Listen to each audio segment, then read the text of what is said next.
Recent గా శివాజీ మాట్లాడిన మాటలకి అనసూయ గట్టిగా రిప్లై ఇస్తూ ప్రతి అమ్మాయి నువ్వు చెప్పినట్టు డ్రెస్ వేసుకోవాలా, ఇప్పుడు చూడు శివాజీ అంటూ రీసెంట్ గా అనసూయ తన హస్బెండ్ తో కొన్ని బిగ్నీ ఫొటోస్ ని తన సోషల్ మీడియాలో షేర్ చేసుకున్నారు. ఆ ఫొటోస్ పై నాకు నచ్చేలా డ్రెస్ వేసుకుంటా, ఇప్పుడేం చేస్తావు శివాజీ, నేనే కాదు నాలా చాలా మంది అమ్మాయిలు తమకు నచ్చేలా డ్రెస్ వేసుకుంటారు. ఒక అమ్మాయి ఇలా ఉండాలి అలా ఉండాలని చెప్పే హక్కు నీకు లేదు. కాబట్టి ఇంకోసారి అమ్మాయిల డ్రెస్సులపై అలాగే బాడీ షేమింగ్ పై కామెంట్ చేస్తే నేను ఊరుకోనంటూ అనసూయ రీసెంట్ గా తన సోషల్ మీడియాలో శివాజీకి గట్టిగా రిప్లై ఇస్తూ అలాగే కొన్ని ఫొటోస్ ని పోస్ట్ చేశారు. కొన్ని రోజుల క్రితం శివాజీ ఒక ప్రెస్ మీట్ లో అమ్మాయిల గురించి ఇలా మాట్లాడుతూ ప్రతి అమ్మాయి వేసుకున్న డ్రెస్ సాంప్రదాయంగా ఉండాలి, అంతేగాని మీరు చూపించే సామాన్లో ఏమి ఉండదు అంటూ శివాజీ అమ్మాయిలపై కామెంట్ చేయడం జరిగింది.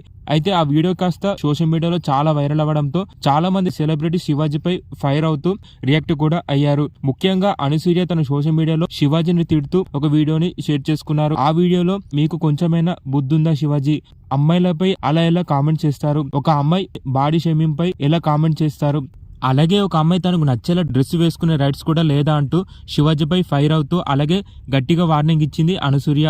అయితే ఇది జరిగి 3 రోజులకే అనసూయ తన భర్తతో ఈ రోజు న్యూ ఇయర్ సెలబ్రేషన్ చేసుకుంటున్నా అంటూ అలాగే శివాజీ మాట్లాడిన మాటలకి అనసూయ తన భర్తతో బికినీ డ్రెస్ లో ఉన్న కొన్ని ఫొటోస్ ని తన సోషల్ మీడియాలో షేర్ చేసుకున్నారు. ఇక అనసూయ షేర్ చేసిన ఆ ఫొటోస్ పై ఫ్యాన్స్ అంతా రియాక్ట్ అవుతూ శివాజీ మాట్లాడింది కరెక్టే, ఇప్పుడు నువ్వు వేసుకునే డ్రెస్ ప్రతి అమ్మాయి వేసుకోవాలా, అయినా శివాజీ మాట్లాడిన దాంట్లో తప్పేముంది అంటూ ఆ ఫొటోస్ పై ఫ్యాన్స్ అంతా శివాజీకి సపోర్ట్ చేస్తూ అలాగే అనసూయపై నెగిటివ్ కామెంట్స్ పెడుతూ వచ్చారు ఫ్యాన్స్.